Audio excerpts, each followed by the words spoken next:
Hi friends, first of all ரொம்ப நன்றி நம்ம சேனலை சப்போர்ட் பண்ணுற ஒவ்வொரு நண்பர்களுக்கும். நாளைய மார்க்கெட்டுக்கான ஒரு வியூவை பார்த்துடலாம். ஸோ ஃபஸ்ட்டு ஃப்ரைடே மார்க்கெட் எப்படி இருந்தது அப்படின்னு பார்க்கலாம்.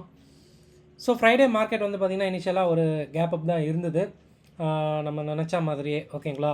பட் த்ரூ டே மார்க்கெட் வந்து கன்சாலிடேட் ஆனதை பார்க்க முடிஞ்சது. ஒரு ஆஃப் டேக்கு அப்புறம் வந்து பார்த்திங்கன்னா மார்க்கெட் வந்து கீழே விழுந்திருந்தது. ரொம்ப பெருசெல்லாம் இல்லை, பட் பேங்க் நிஃப்டி நல்லாவே விழுந்திருந்தது. நிஃப்டி ஓரளவு ஓகே, மிட் கேப் நிஃப்டி க்ரீன்லேயே முடித்தான். ஸோ இந்தியா விக்ஸ் வேறு டவுனு அப்படின்றதுனால இதை நம்ம எப்படி பார்க்கலான்னா, அடுத்த நாள் இல்லை வர இருக்க நாட்கள் ஒரு பெரிய மூவ் மார்க்கெட்டில் உண்டு அப்படின்றத நான் நினச்சிட்ருக்கேன். ஏன்னா இந்தியா விக்ஸும் டவுன் ஆகும்போது மார்க்கெட்டு டவுன் ஆகும்போது வர இருக்க நாட்கள் மார்க்கெட் வந்து பார்த்திங்கன்னா பெருசாக மேலே போக வாய்ப்பு ரொம்ப பிரகாசமாக இருக்குங்க. ஸோ அதை பற்றின ஒரு விஷயமும் நம்ம பார்க்கலாம், ஏன்னா அப்போ உங்களுக்கு ஒரு புரிதல் கிடைக்கும். பட் பேங்க் நிஃப்டியை பற்றி பேசி ஆகணும். பேங்க் நிஃப்டி வந்து பார்த்திங்கன்னா நல்லாவே வந்து கீழே இறங்கிச்சு அப்படின்றது தான் சொல்லணும். இந்த பிபி டைனமிக்கை எப்போ உடச்சிதோ அப்போவே வந்து பார்த்திங்கன்னா எக்ஸ்ட்ரா ஒரு 300-350 பாயிண்ட் வந்து இறங்கினதை மார்க்கெட் பார்க்கலாம். நல்ல ஒரு டவுனாக பேங்க் நிஃப்டி போச்சு அப்படின்னு தான் சொல்லணும்.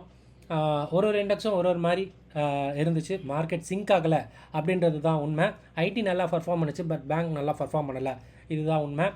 பட் லெட்ஸ் சி, பார்க்கலாம். நாளைக்கு இல்லைனா நாளான்னைக்கு வந்து மார்க்கெட் ஒரு நல்லபடியாக அப்சைட் போகும் அப்படின்றது வந்து நான் நினச்சிட்ருக்கேன். அதுக்கான காரணங்கள் என்ன அப்படின்றதையும் பார்க்கலாம். அண்ட் நாளைக்கு mid cap Nifty. So mid cap நிஃப்டியில் ப்ரிஃபரபிள் ஐவி எங்கே இருக்குது அப்படின்னு பார்த்தீங்கன்னா, கரண்ட்டாக இருக்கிறது தான் ஐவி வந்து சில்டாக இருக்குது. இல்லைனா ஒரு 25 பாயிண்ட் கீழே போகலாம். ஓகேங்களா? ஸோ ஆல்மோஸ்ட் வந்து பார்த்திங்கன்னா 13,250க்கும் 13,350க்கும் நடுவில் தான் ஒரு கம்ஃபர்டபுள் ஐவி இருக்குது. ஸோ அதுக்கு மேலே ஐவி வந்து போச்சு அப்படின்னா கீழே போகும்போது ஐவி ஸ்பைக் ஆகும். மேலே வந்து பார்த்திங்கன்னா ஆல்மோஸ்ட் 350-400க்குள்ளே இந்த எக்ஸ்பைரி முடிய வாய்ப்பு அதிகம். ஸோ லெட்ஸி பார்க்கலாம் இந்த எக்ஸ்பைரி எப்படி இருக்குன்னு சொல்லிட்டு.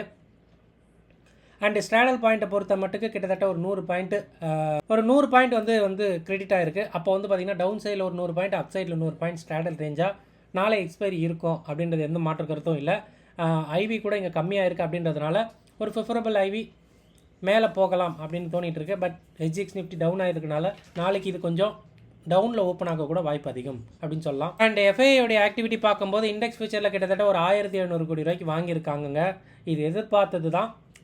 ஃபர்ஸ்ட் டே ஆஃப் எக்ஸ்பைரி கண்டிப்பாக வாங்குவாங்க. ஸோ நிஃப்டியில் கிட்டத்தட்ட ஒரு 1,200 கோடிக்கு வாங்கியிருக்காங்க. பட் நிஃப்டி வந்து கிட்டத்தட்ட வந்து ஒரு 37 பாயிண்ட் நெகட்டிவில் தான் முடிஞ்சிருக்கு. ஸோ இதை வச்சு பார்க்கும்போது எனக்கு தெரிஞ்சு 150 பாயிண்ட்டு வேகமாக இந்த நிஃப்டி வந்து பர்ஃபார்ம் பண்ணுறதுக்கான வாய்ப்பு இருக்குது இம்மீடியட்டாக, நாளைக்காக இருந்தாலும் சரி. ஏன்னா இண்டெக்ஸ் ஃபியூச்சரில் கிட்டத்தட்ட ஒரு 1,200 கோடி வாங்கியிருக்காங்க. ஸோ பேங்க் நிஃப்டி வாங்கி தான் இருக்காங்க. ஸோ பை ஆன் டிப்பா அப்படின்றது பார்க்கணும். ஸோ ஃபியூச்சரை பொறுத்த மட்டுக்கு நல்ல ஒரு ப்ரீமியமில் இருக்குது, ஸ்பாட்டும் ப்ரீமியமும் அப்படின்றதுனால. ஸோ ஏதோ ஒன்று வந்து கண்டிப்பாக மேட்ச் ஆகணும். பட் இங்கே வந்து க்ளூ வந்து இண்டெக்ஸ் ஃபியூச்சரில் அடிஷன்ஸ் இருக்குது அப்படின்றதுனால மார்க்கெட் ஏறும் அப்படின்றது நான் ரொம்ப பிலீவ் பண்ணுறேன். நம்ம வெயிட் பண்ணியிருந்து பார்க்கலாம். எஸ் நண்பா, நம்ம போகிற வீடியோ கண்டிப்பாக உங்களுக்கு ரொம்ப ஹெல்ப்ஃபுல்லாக இருக்கும்னு நினைக்கிறேன். அப்படி ஹெல்ப்ஃபுல்லாக இருந்தால் நம்ம வீடியோவை லைக் பண்ணிட்டு அப்படியே பாருங்கள். ஸோ கண்டிப்பாக ரெடியாக இருங்க. ஒரு ஸ்ட்ராங் அப் மூவ்க்கு மார்க்கெட் வந்து ரெடி பண்ணிக்கிட்டு இருக்குது. ஸோ அதுக்கான காரணங்கள் ஒன்று ஒன்றா பார்க்கலாம். ஸோ மறுபடியுமா அப்படின்னு கேட்டிங்கன்னா கண்டிப்பாக மறுபடியும். ஏன்னா நியூ எக்ஸ்பைரி அப்படின்றதுனால ஃபெஸ்டிவ் சீசன் இதுக்கப்புறம் வரும். ஸோ கண்டிப்பாக மார்க்கெட் வந்து இன்னும் ஹை போக தான் வாய்ப்பு ரொம்ப அதிகம். அதுக்கான ஒரு சில விஷயங்களை பார்க்கலாம். மொதல் விஷயம், இந்தியா விக்ஸு சில்லாக இருக்குது, நேற்று மார்க்கெட்டும் இறங்கியிருக்கு அப்படின்றதுனால இது ஒரு நல்ல சைனு. மார்க்கெட் வந்து கன்சாலிடேட் ஆகிட்டு மார்க்கெட் மேலே போக வாய்ப்பு ரொம்ப அதிகமாக இருக்குது அப்படின்றது. நாளைக்கு ஐவி ரேஞ்சு மிட் கேப் நிஃப்டிக்கு கிட்டத்தட்ட 13,250க்கும் 13,350க்கும் நடுவில் வந்து கம்ஃபர்டபுள் ஐவி இருக்குது. பார்க்கலாம், இது உடையிற பட்சத்தில் ஒரு மூவ் கண்டிப்பாக உண்டு மார்க்கெட்டில். நாளைக்கு ஒரு மூவ் இருக்கும்னு நினைக்கிறேன். மிட் கேப் நிஃப்டியை பொறுத்த மட்டுக்கு வெயிட் பண்ணியிருந்து பார்க்கலாம். ஸ்ட்ராடல் ரேஞ்சு கிட்டத்தட்ட 13,225க்கும் 13,425க்கும் நடுவில் இருக்குது.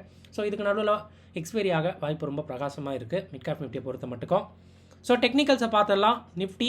நிஃப்டியோடைய 2 days ஹை வந்து பார்த்திங்கன்னா இங்கே இருக்குங்க. ஸோ நேத்தோட ஹை வந்து அகெயின் வந்து ஒரு நல்ல ஹைன்னு சொல்லலாம். அண்ட் அதுக்கு முன்னாடி நாளோட லோ தான் லோன்னு சொல்லலாம்.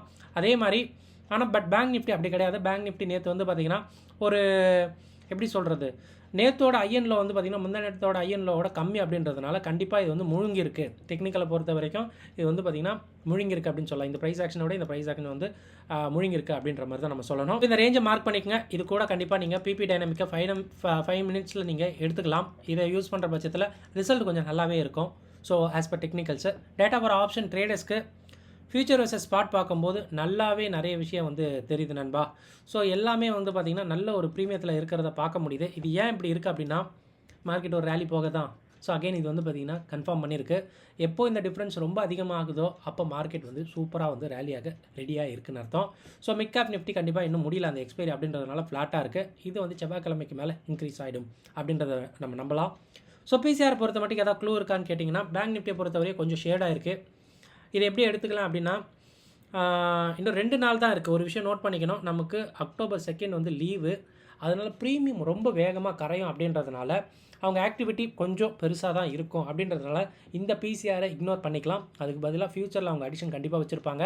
ஸோ மார்க்கெட் மூவ் நாளைக்கு பேங்க் நிஃப்டிலையும் ஒரு மூவ் உண்டுங்க. நான் அப்சைடில் எதிர்பார்க்குறேன். நம்ம வெயிட் பண்ணி இருந்து பார்க்கலாம். நிஃப்டியில் பெரிய தாக்கம் இல்லை, பட் பேங்க் நிஃப்டியில் இருக்குது. மிட் கேப் நிஃப்டியில் ஓரளவு ஓகே அப்படின்ற மாதிரி தான் இருக்குது. பட் நமக்கு இந்த 2 நாளில் ஒரு நாள் கண்டிப்பாக ஒரு பெரிய மூவ் உண்டு. 2 நாளுமே இருந்தாலும் சொல்கிறதுக்கு இல்லை. லெட்ஸ் சி, வெயிட் பண்ணியிருந்து பார்க்கலாம். குளோபலை பொறுத்த வரைக்கும் ஃப்ளாட்டாக தான் இருக்குது. இன்றைக்கி சவுதி அரேபியா மார்க்கெட் வந்து டவுனாக இருக்குங்க. ஸோ டியூ டு அந்த இஸ்ரேலோட டென்ஷனானு தெரியல, பட் இஸ்ரேல் மார்க்கெட் 1% அப்பாக இருக்குது. அதுதான் புரிஞ்சிக்க முடியல. பட் சவுதி மார்க்கெட் கிட்டத்தட்ட வந்து பார்த்திங்கன்னா ஒரு 3/4% வந்து இறங்கியிருக்கு. நாளைக்கு இது எந்த மாதிரி விளைவை ஏற்படுத்துன்னு தெரில. பிட்காயினும் மியூட்டடாக தான் இருக்குது. ஸோ கிரிப்டோவும் ஒரு பெரிய க்ளூ கிடையாது. அப்படின்றதுனால நம்ம நாளை வரையும் வெயிட் பண்ணணும், எப்படி யூஎஸ் ஃபியூச்சர்ஸ் வந்து ஓப்பன் ஆகுது அண்ட் ஏஷியன் மார்க்கெட் எப்படி ரியாக்ட் பண்ணுது அப்படின்றத. அண்டு ப்ரீமியம் கரையுங்க. நாளைக்கு ப்ரீமியம் வேகமாக கரையும். பிகாஸ் புதன்கிழமை லீவ் அப்படின்றதுனால ஃபின் நிஃப்டியும் பேங்க் நிஃப்டிக்கு எக்ஸ்பைரி ஒரே நாள் அப்படின்றதுனால ரொம்ப வால்டலிட்டி இந்த ஃபினான்ஸ் ஸ்டாக்ஸுக்கும் பேங்கிங் ஸ்டாக்ஸுக்கும் இருக்கும் அப்படின்றத நம்புகிறேன்.